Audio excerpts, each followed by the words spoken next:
darkness. Today I could finally see again.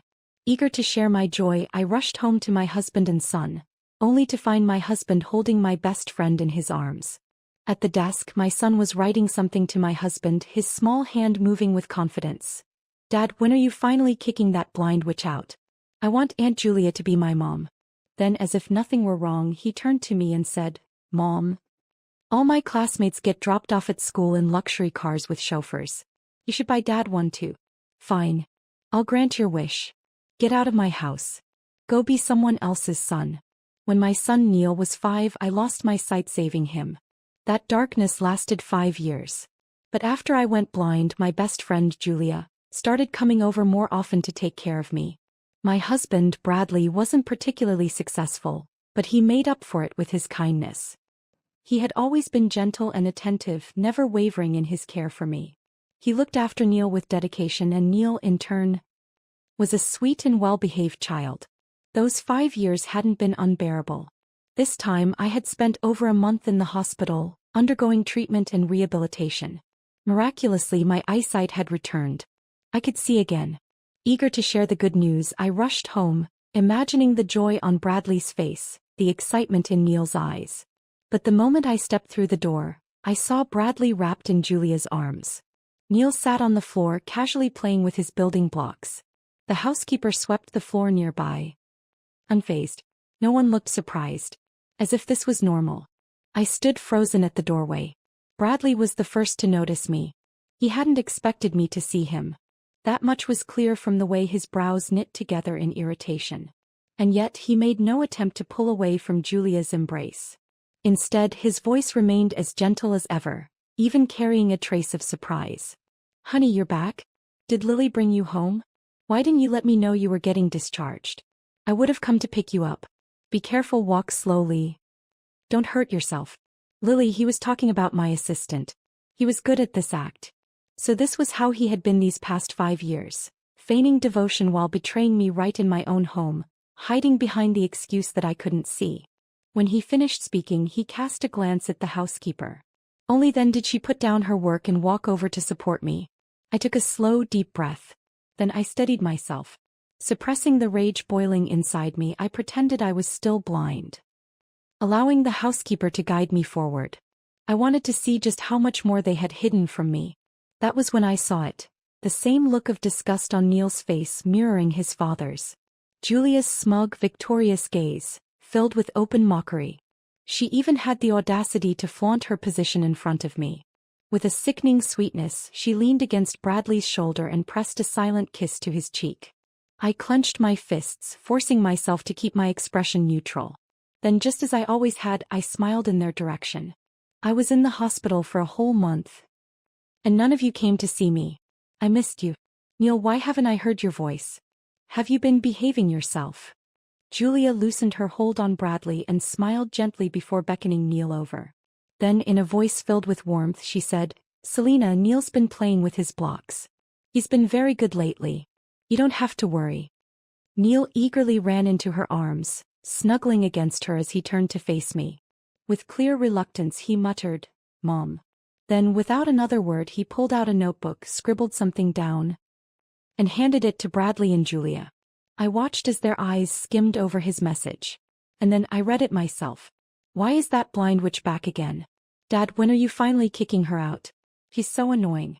I want Aunt Julia to be my mom." The words blurred before my eyes. For a moment my mind went blank. Despair settled deep into my bones. But still I forced myself to stay calm. Julia's smile widened with delight as she gave Neil a little push, urging him on. As if suddenly remembering something, Neil turned to me and spoke with self-righteous confidence. "Mom, all my classmates' dads drive luxury cars when they drop them off at school. Only my dad drives a regular sedan. Do you know how embarrassing that is? They look down on me and won't even play with me. You should buy Dad a nice car too, then they won't bully me anymore." I swallowed my fury, forcing a smile. "Neil, is there anything else you want?" Neil thought for a moment before adding, just as entitled, "Mom, Aunt Julia takes care of us every day and it's really hard on her. You should get her a gift. Why don't you buy the villa next door and give it to her?" Then he looked up at Julia expectantly as if waiting for praise. A bitter laugh echoed in my mind. So eager to please her. Was he trying to be her perfect little son? Julia, overjoyed, hugged him and planted 2 silent kisses on his cheeks. Though she tried to mask her excitement, I caught the way her gaze flickered longingly toward the villa next door. Still, she put on a modest act, shaking her head with faux humility. "Oh, Selena, you don't have to do that. I take care of you all because we're close. I could never accept something so expensive." Disgust churned in my stomach. I turned to her with a warm, admiring smile. "I knew you weren't the kind of person who would let money sway you." Then I looked at Neil and reprimanded him sternly. "Neil, how could you insult Aunt Julia by bringing up money and houses? That's incredibly rude. You must never say things like that again." Julia's smile stiffened. Neil pouted, unhappy with my response but quickly latched onto something else. "Then Mom, are you buying the car or not?" My voice turned sharp. "At your age you're already obsessed with showing off. What will you be like when you grow up? Have I not taught you better? A person should stand on their own feet. If your friends only care about appearances, then they aren't worth keeping around." I had been blind for 5 years. And in those 5 years, while I had been unable to guide him, Bradley and Julia had shaped my son into this, till he was young. Maybe with discipline I could correct his ways. But before I could say another word, Neil suddenly threw himself onto the floor, wailing at the top of his lungs. Tears streamed down his face. But his eyes, when he looked at me, were filled with something I never thought I'd see in a child. Hatred. My own son, whom I had carried for 9 months, whom I had saved at the cost of my sight, was looking at me with pure, unfiltered loathing. Then in the next instant he grabbed a teacup from the table and hurled it straight at my head. The ceramic struck me with a sharp crack. A warm trickle ran down my forehead. Blood. And he didn't even spare me a glance. Still thrashing on the floor, he screamed, "Dad, get rid of that old witch. I don't want her to be my mom. I want Aunt Julia." Bradley and Julia's faces turned pale. They rushed to cover his mouth, trying to quiet him down. Bradley forced a chuckle. "Sweetheart, don't be mad at him. He's just acting out because he's been bullied at school. He's usually such a good boy." Then, his tone shifting to mild irritation, he added, "Honestly, Selena, you've inherited an entire company. It's just a car. Why are you making such a fuss? Just buy it for him and stop picking a fight." I looked at Neil. His face was red from crying, his body writhing in protest. His gaze still filled with resentment as he glared at me like I was the enemy. I reached up, touching the warm blood trickling down my face. And I felt my heart turn cold inch by inch. This child, my son, was lost to me. Bradley and Julia had made sure of that. 2 days later, it was time for Neil's parent-teacher conference. Julia had been divorced for years and had a daughter, Eva, who was the same age as Neil and attended the same elementary school. Every time there was a conference, Julia would help me carefully select an outfit, apply my makeup, and accompany me. This time was no different. As I stared at my reflection in the mirror, I almost couldn't contain my emotions. My makeup was garish, making me look old and haggard. My hair was styled in a ridiculous mess and my outfit, completely absurd. No wonder every time I attended these meetings, people seemed to treat me with disdain. Julia had been meticulous in her sabotage. I turned to look at her. There was open mockery in her expression, a smug sense of superiority gleaming in her eyes. Yet her voice remained sweet and gentle. "Selena, you're still as stunning as ever. Not like me, I've turned into a washed-up old woman. I envy you so much. You're beautiful and you have such an amazing husband and son." She sighed, adding a quiver to her voice, her tone thick with self-pity. "If only I were as talented and well-off as you.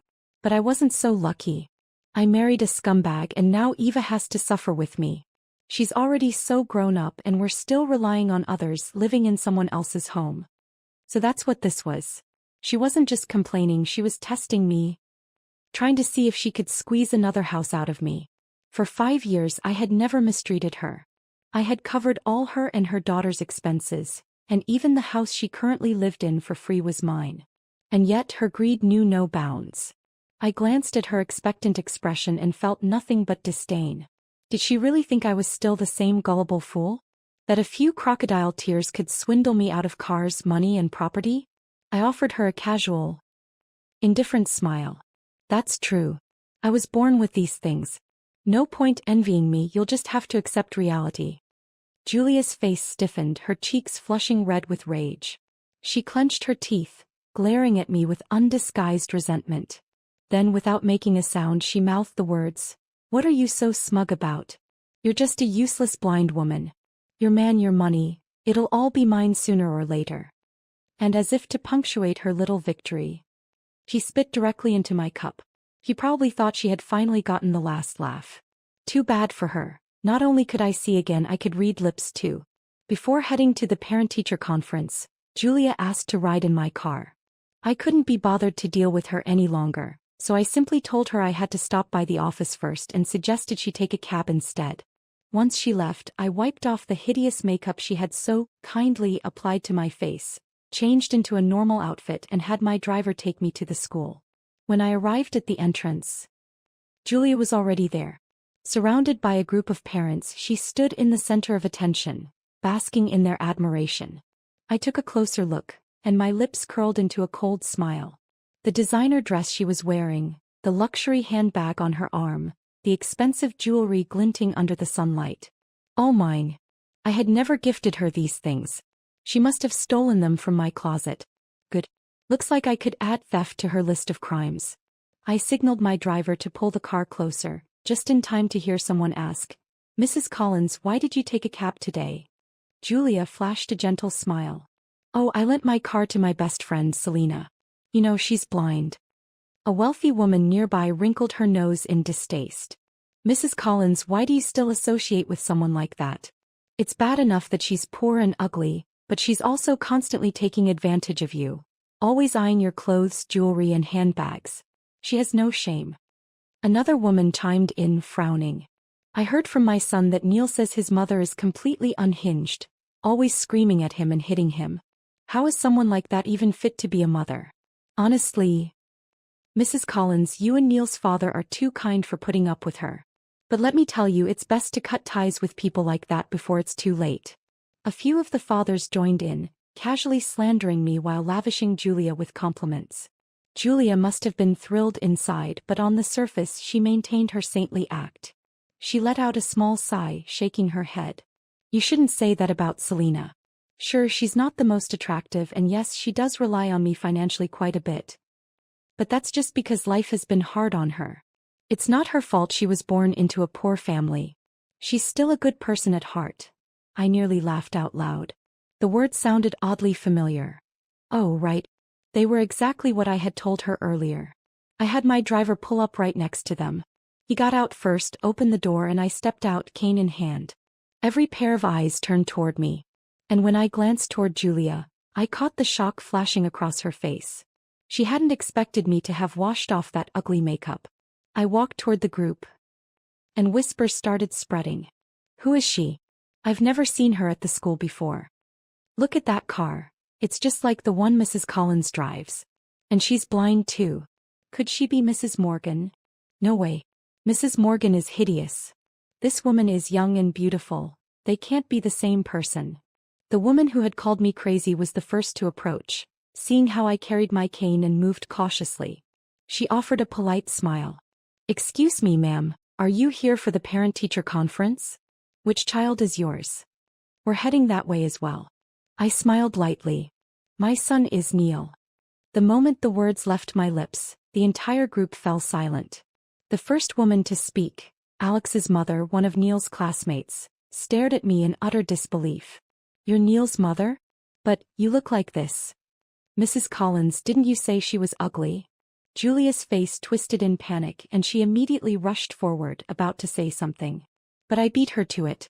Feigning surprise, I blinked innocently and offered a sheepish smile. I lightly touched my face as if just now realizing something. "Do I look bad today? Julia always does my makeup before I come here, but I accidentally got my face wet before leaving the house. My makeup must have smudged, and since I can't see, I couldn't fix it. I had to come barefaced. I'm so sorry if I look terrible." As soon as I finished speaking, every single person turned to look at Julia. Their eyes widened, their expressions shifting. And Julia? Her face had gone completely stiff. With just 2 sentences, I had completely shattered Julia's carefully crafted image. During the parent-teacher conference, none of the other parents said anything to her face. But I could hear the whispers behind her back. Julia was seething. Thinking I couldn't see, she shot me several venomous glares, her eyes practically burning holes into me. I chuckled inwardly. What, this was too much for her already. We were just getting started. Everything she and Bradley had taken from me, I would reclaim one by one. Let's see if she'd still be smiling by the end. Alex's mother, bless her, was a blunt but kind-hearted woman.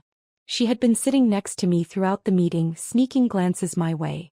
By the time it was over, Julia was busy making excuses to the other parents, trying to salvage her reputation. Meanwhile, Alex's mom frowned and walked over to me, unable to hold back any longer. "Honey, are you really best friends with Mrs. Collins? You look nothing like what she described. You're actually quite pretty, not at all like the crazy woman she made you out to be. Is she bullying you because you're blind? Just because she comes from a better family doesn't mean you should let her push you around." I couldn't help but smile. I reassured her, "Don't worry. I won't let her bully me anymore. And for the record, my family isn't poor. I have more money than she does." Alex's mom let out a sigh and patted my shoulder, her voice softening. "That's good. And I have to say, your husband seems like a good man. He's stayed by your side all these years. You two should focus on each other and stay away from Julia. You have no idea the things she's been saying about you at school. Is she really your friend? Because she sure doesn't act like one." Seeing how indignant she was getting, I decided not to explain further. I just smiled, letting her vent. Then, I casually steered the conversation toward Neil, asking how he was doing at school. Her face immediately turned hesitant. "Well, from what my son tells me, Neil's been causing quite a bit of trouble. He's constantly getting into fights, bullying other kids. And lately he's been bragging about how Aunt Julia is buying him a luxury car. Honestly, you need to do something about him." "Thank you. I'll make sure to handle it." At the end of our conversation, I asked her for a favor. I wanted to host a dinner at Havenwood Hotel and invite all the parents and their kids as a way to apologize on Neil's behalf. Alex's mom immediately scoffed, shaking her head. "Honey, that's way too much.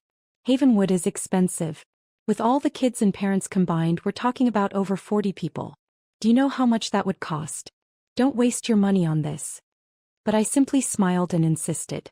She gave me an exasperated look and sighed, her voice laced with frustration. "No wonder Julia has been walking all over you. Even after everything she's done. You're still kissing up to her. Fine, I won't stop you. If you want to throw your money away to impress her, be my guest. Just don't come crying to me when you regret it." And with that, she spun on her heel and stormed off, clearly done with me. After leaving the school, I took Neil, along with Bradley and Julia's mother-daughter duo, to Havenwood Hotel for dinner. This was the first gift I had prepared for Julia and Bradley, since they loved pretending to be good people. Bradley playing the devoted husband and Julia flaunting her wealthy socialite persona. I would shatter their illusions in front of everyone. I would ruin them. I had personally arranged for the hotel manager to prepare a soundproof private dining room.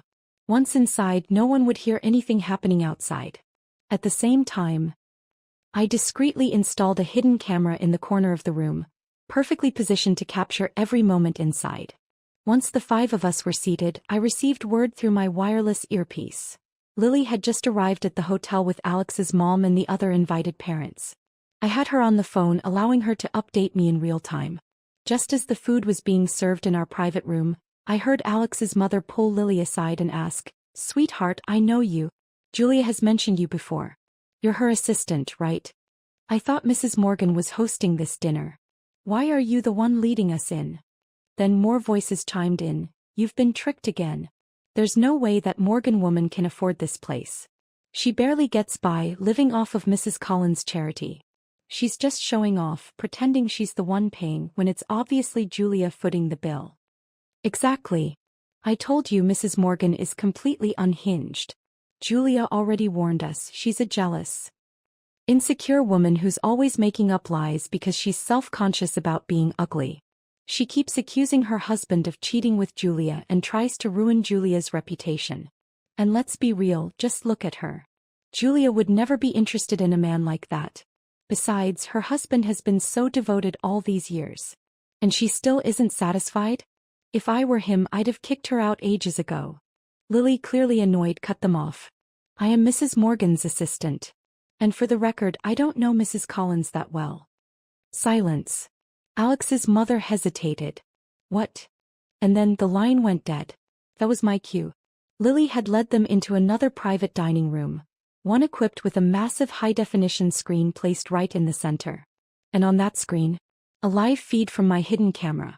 The footage was crystal clear, so sharp you could count the strands of hair on our heads. One by one they turned to look at the screen. And the moment they saw what was happening inside my dining room, they all froze. I glanced in Julia's direction. Right in front of the children, she and Bradley were still all over each other, hands intertwined. Their movements intimate. Julia brazenly leaned against him and kissed his cheek, making no effort to hide their relationship. Then, as if sensing my gaze, Julia suddenly stiffened. Her voice turned wary. Selena, how's your rehab going? Did the doctor say there's any chance of recovery? I shook my head without a word. Julia visibly relaxed, letting out a quiet sigh of relief. Bradley, feeling emboldened, squeezed her hand under the table and scribbled on a small writing pad before showing it to her. I think she's starting to suspect something. She won't give me or Neil any more money. Be careful, don't slip up. But don't worry, she's just a blind woman. She can't do anything. Sooner or later, all her money will be ours. All my money, theirs? A mocking smile curled at the corners of my lips. Because I hadn't bought her a villa, Julia was still stewing in resentment. She grabbed the same writing pad and scribbled furiously, "That blind bitch. Why won't she just drop dead already? It's just a villa and she's too stingy to buy it for me. And lately she keeps embarrassing me in public. I wasted 5 years taking care of her, and all she gave me was a measly $10,000 a month? What, does she think she's doing charity? That bitch belongs in hell." When she finished writing, she glanced at her daughter, Eva. Understanding her cue, Eva reluctantly crawled into my lap, her small arms wrapping around me. In a sweet childlike voice she called out, "Auntie Selena. I used to like this little girl." But now, seeing the same entitlement and resentment flicker across her face, just like her mother, I found myself feeling nothing. "What is it?" I asked coolly. Eva pouted, putting on a pitiful act. "Auntie Selena, I started learning piano recently. When I get better, I'll play for you, okay?" I raised a brow. "Oh, that's wonderful, sweetheart. Do you enjoy playing?" She pouted even more. "I do. But the piano Mom bought isn't very good. And the neighbors upstairs always complain that I'm too loud. They keep knocking on our door and yelling at me to stop." Before I could respond, Julia snapped at her. "Eva, stop telling Auntie Selena about these things." Bradley, on the other hand, chuckled warmly, playing the role of the affectionate stepfather. "It's great that Eva loves piano. Honey, why don't we buy her a better one?" As a reward, Julia leaned in and kissed Bradley's cheek. Eva followed suit, slipping from my lap and wrapping her arms around Bradley's neck, pressing a small kiss to his face.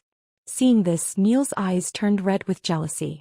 Desperate for attention, he blurted out eagerly, "Mom, I think we should just buy the villa next door for Aunt Julia.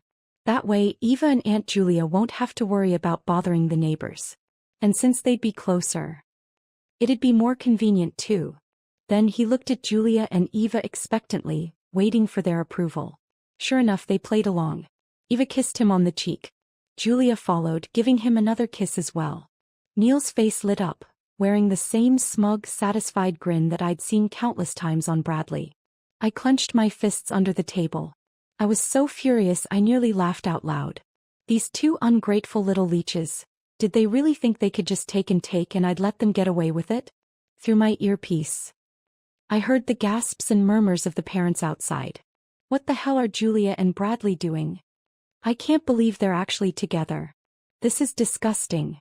Wait, wasn't Julia supposed to be rich? Then why is she begging Mrs. Morgan for money? Then, as if piecing everything together, Alex's mother's voice trembled with realization. "So you're really Mrs. Morgan's assistant?" Lily's response was firm. "Yes." Silence. Absolute stunned silence. Inside the room, I looked at the 4 people in front of me. My husband, my supposed best friend, and the 2 children they had turned against me. I let out a soft laugh before speaking. Julia, you want a villa. And Eva, you want a piano. Is that right? Julia hesitated this time. After last time, when I had refused to buy her the villa because she had politely declined, she had clearly learned her lesson. Now she didn't dare refuse again. Instead she put on a bashful smile. Yes, but how could I possibly accept something so expensive? It's too much, I smiled. A slow, meaningful smile. Don't be shy. We're friends, aren't we? You've taken care of me and my family for so long. I should be thanking you. Julia's face flushed with excitement. She threw her arms around Bradley, laughing so hard her eyes nearly disappeared. Bradley pulled her in for a kiss, then grabbed the writing pad and scribbled, "This damn blind woman finally did something right for once."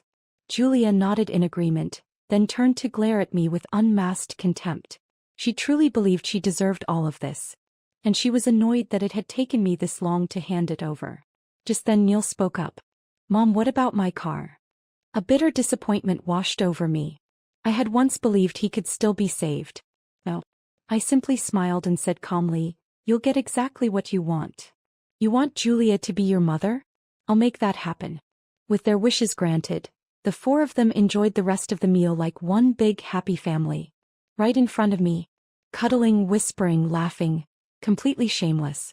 Meanwhile, in my earpiece, I could hear the furious voices of the parents outside. When dinner was over, Bradley got up first. "Sweetheart, since Lily's waiting for you outside, I'll take Julia and Eva home."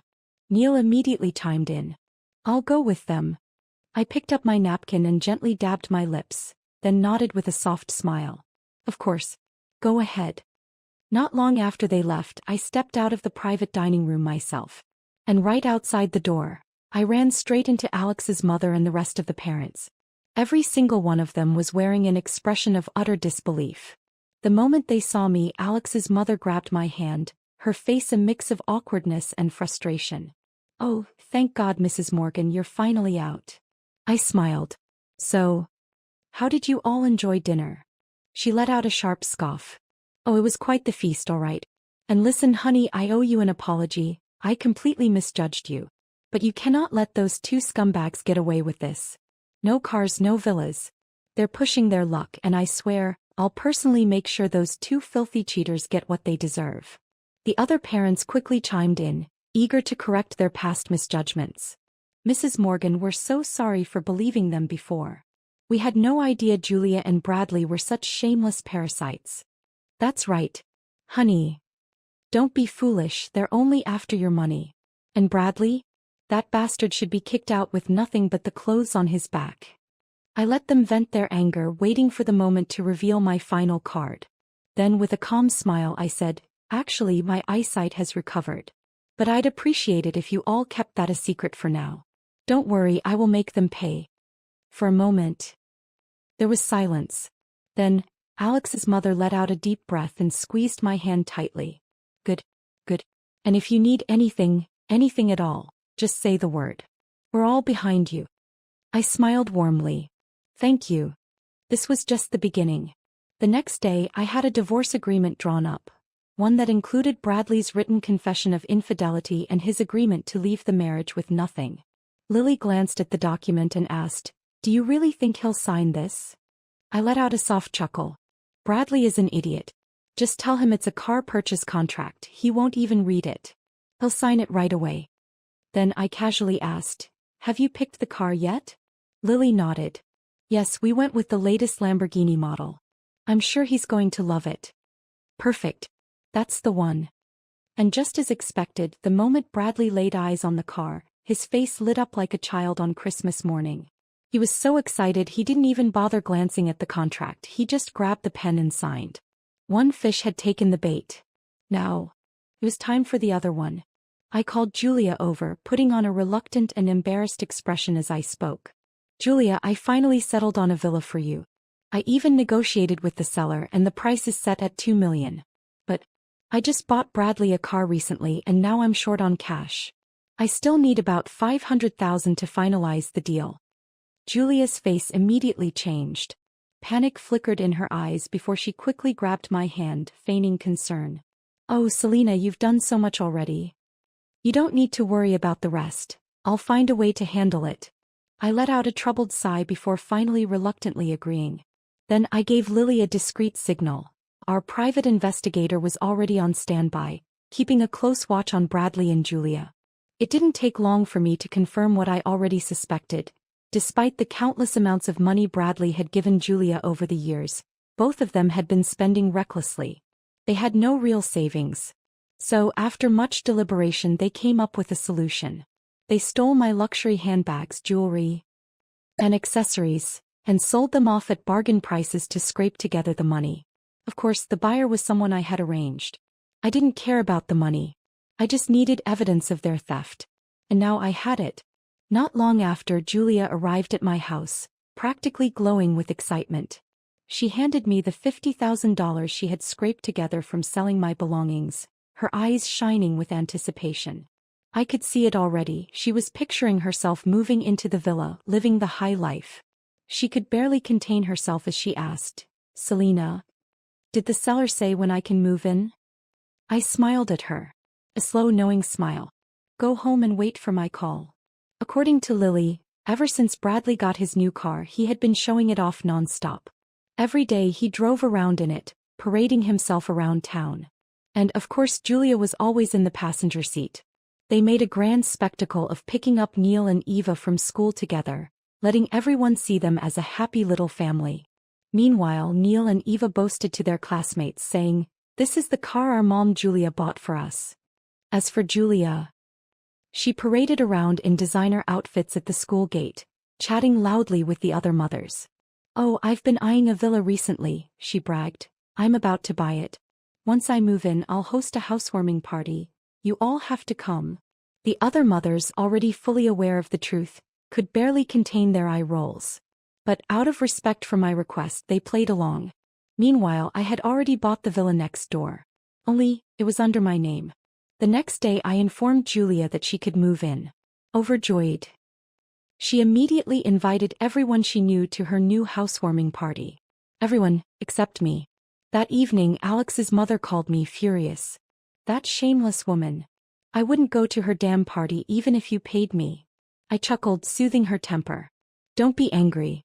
I'll be there too. Let's enjoy the show together." There was a pause. Then her tone changed to something more eager. "All right, fine. I'll call everyone, we'll all be there." The next morning, Julia arrived at the villa bright and early. Through the hidden cameras I had installed, I saw her prancing around in the designer clothes and jewelry she had stolen from me. Her face was practically glowing with delight. Meanwhile, Bradley was out playing chauffeur, using his luxury car to pick up high-status parents for the party. Alex's mother arrived early, her voice dripping with sarcasm as she asked, "How interesting. Mrs. Collins is hosting a party, and yet it's Mr. Morgan who's doing the heavy lifting?" Bradley, ever the devoted fool, didn't even catch the dig. He smiled proudly. "Oh, Julia was kind enough to lend me this car. I'm her personal driver today. Of course I have to help her greet the guests." Julia, holding a glass of red wine, gracefully took Alex's mother's hand and put on her sweetest smile. "We're so lucky to have Morgan here today. She's only helping out because of Selena. In fact, to thank her and her husband, I'm planning to buy the villa next door so we can be neighbors. That way I can take even better care of Selena." I almost laughed out loud. Twisting the truth so effortlessly, was she truly this shameless? Alex's mother, struggling to keep a straight face, said, "Selena is so lucky to have a friend like you." Julia, still high on her own delusions, missed the sarcasm entirely. She giggled behind her hand, putting on a show of gracious humility. "Well, we've been friends for so many years. Now that she's blind, it's only right that I step up and help her." By now all the guests had arrived. Alex's mother narrowed her eyes and asked in a loud, pointed voice, "So, you're saying you've been helping Mrs. Morgan all these years?" The room fell into silence. Every single guest turned to look at Julia. Julia, still basking in her imaginary glory, smiled proudly. "That's right. With Selena in her condition, I honestly don't know how she'd survive without me." That was my cue. I let out a soft chuckle, then gave Lily a small nod. It was time. Lily pressed play. And suddenly, Julia's own living room became her execution stage. On the massive projector screen, the video flickered to life. Julia and Bradley appeared on the screen, laughing, cuddling, stealing kisses, all while plotting to take my money, my house, my life. They spoke freely, believing I was blind. They mocked me, insulted me. They brazenly schemed about how to trick me out of a villa and a luxury car. The very things Julia had just claimed she was selflessly giving up for me. The entire room turned to Julia. Silence. Then a gasp. Julia's face turned a violent shade of red. She looked like she had been slapped in the face with a brick. The guests began murmuring, whispering, exchanging glances of disgust and disbelief. She opened her mouth to sputter out an excuse, but it was too late. This was my moment. I stepped forward, smiling. As I stepped inside, I was greeted by her piercing scream from inside. Turn that off. No. Who the hell played this? Inside, chaos had erupted. Some of the guests had been at my Havenwood dinner and already knew the truth about Julia. Others, those who had been duped by her act, were now staring at her, whispering in shock. I strode in, my heels clicking against the marble floor, my voice cold and sharp. I did. The room fell silent. Bradley's face drained of color. Julia stood frozen, her body trembling. Bradley forced a stiff smile, his voice unnaturally high. Sweetheart, what are you doing here? Julia swallowed hard, then stammered, Selena, what is this supposed to mean? I didn't answer. Instead, I stepped forward and slapped her across the face. Hard. A sharp crack echoed through the room. Julia's head snapped to the side, her face instantly flushing red from the impact. Then, in a calm, measured voice, I said, that was for what you owe me, Julia. Bradley's expression darkened instantly. Selena, what the hell is wrong with you? He lunged toward me, but before he could lay a hand on me, my bodyguards had already pinned him down. I turned to him. Then, without hesitation, I slapped him twice. Then I kicked him right between his legs. Bradley howled in agony, his body doubling over in pain. His face twisted in rage, his voice hoarse as he cursed, Selena, you crazy bitch. Then suddenly Neil charged at me. My bodyguards quickly intercepted him, holding him back. He was red-faced, screaming in fury. You witch. You whore. How dare you hit my dad and Aunt Julia? I'll kill you. I looked at him. At the child I had carried for 9 months. At the son I had gone blind to save. And all I felt was emptiness. Julia, still cradling her burning cheek, suddenly stared at me, her eyes widening in shock. Your eyes, you can see again? When did this happen? I ignored her. Instead, I turned to Bradley, my voice steady and clear. Bradley, you know better than anyone. I despise disloyalty. As of today, we are no longer husband and wife. Then I turned to Julia. And you? Well, let's just say enjoy what's coming. Alex's mother let out a sharp scoff and folded her arms, her tone laced with satisfaction. Oh, finally. I've been wanting to say this. You two are absolute scum. Filthy, shameless cheaters. You think this will end well for you? Julia and Bradley's faces turned ashen. The whispers grew louder. Then suddenly, Bradley let out a cold, bitter laugh. He straightened up, his fake warmth completely gone. You think I ever wanted to be with you? You're nothing but a machine, a cold, emotionless workaholic. Even your own son hates you. No one could ever love a woman like you. You don't deserve a family. His words landed like knives, but I refused to flinch. And then Neil's voice rang out. Yeah. You never cared about me. You only ever scolded me and punished me. You're nothing compared to Aunt Julia. You're not even fit to be my mom. His little face was contorted in anger, mirroring Bradley's sneer. It was in that moment that I fully understood. No matter how much I had sacrificed to him, I would always be the villain. I had given him everything. And yet he stood there hating me. I took a deep breath, exhaling slowly. Then I met Neil's eyes, my voice firm. All right, Neil. This is your choice.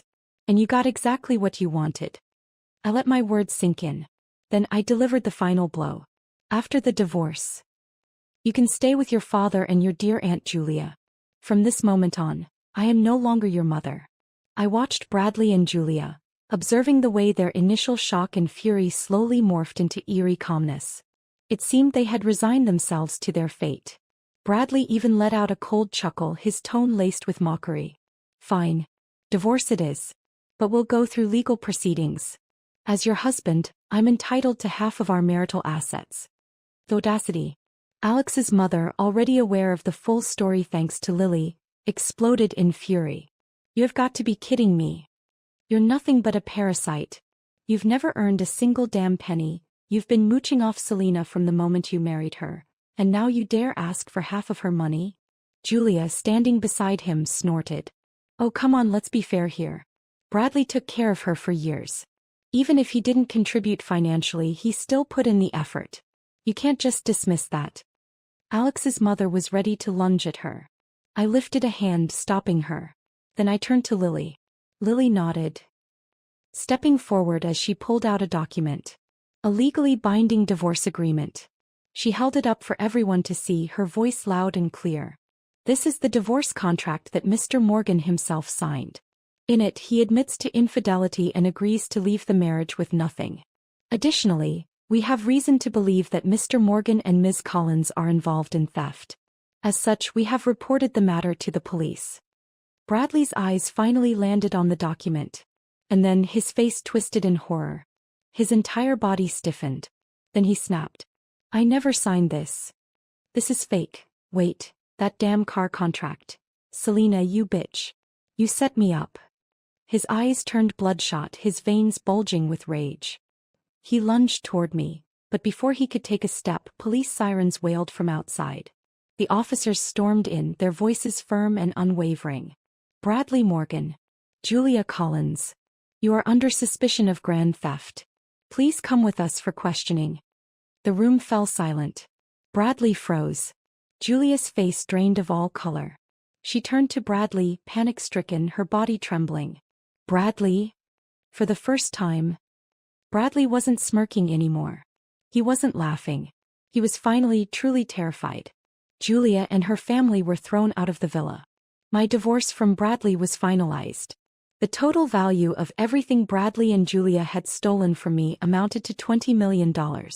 A small portion was still sitting in Julia's closet, but the majority had already been sold off at dirt cheap prices and spent. Despite everything, Bradley's love for Julia remained unwavering. He took full responsibility for the theft, shouldering the charges himself. He was sentenced to prison. And Julia? He protected her, ensuring she walked away free. As for Neil, he wanted nothing to do with me. Not even his father's imprisonment could change that. Given the choice, he refused to stay with me. That he chose Julia. And his hatred toward me only deepened. When we walked out of the courthouse, Neil deliberately turned toward Julia, wrapping his arms around her. With a voice sickeningly sweet, he called out for everyone to hear, "Mom." I stared at him for a moment. Then, without a word, I turned and walked away. This child, I would consider him as never having existed. Since Neil was still a minor, I was legally obligated to pay child support to Julia every month. It wasn't much, just enough to cover the basics until he turned 18. Julia had grown accustomed to luxury. Now, suddenly forced to live frugally, she couldn't handle it. At first, her attitude toward Neil remained unchanged. But as time passed, she realized she couldn't squeeze any more money out of me. Her affection quickly disappeared. Her tolerance evaporated. She began treating him with blatant cruelty. Daily ignorance. Constant scolding. She even withheld food from him. He went to bed hungry more often than not. His clothes, hand-me-downs from Eva. Tattered. Ill-fitting.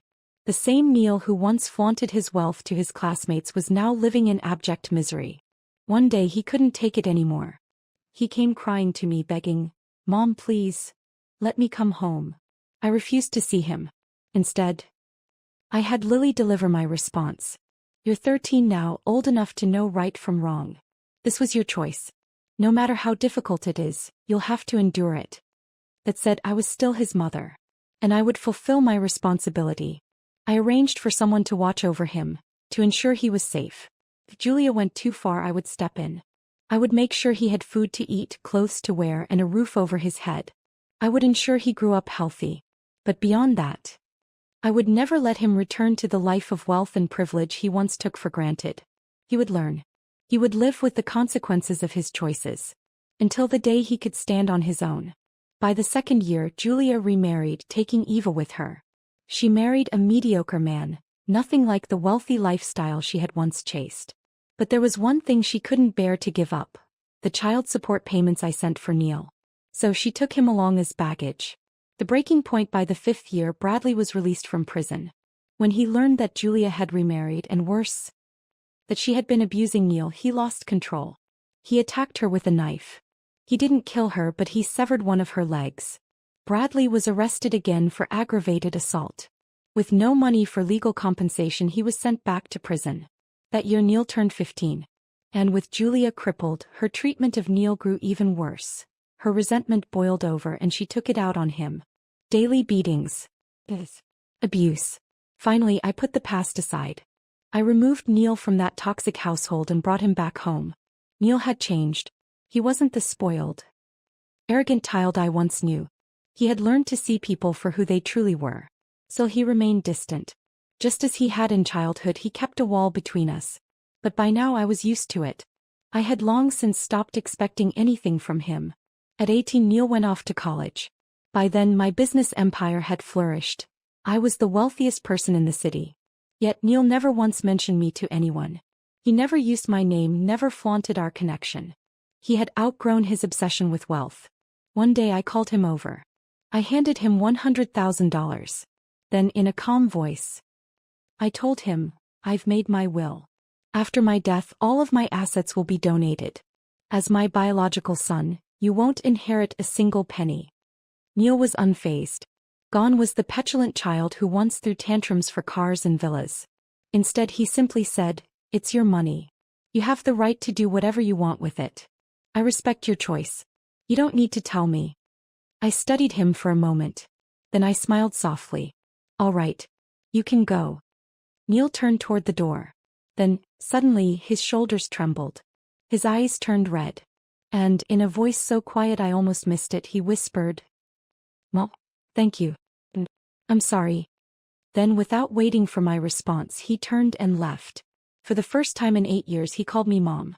I watched his retreating figure and spoke, my voice barely above a whisper. "This long overdue apology.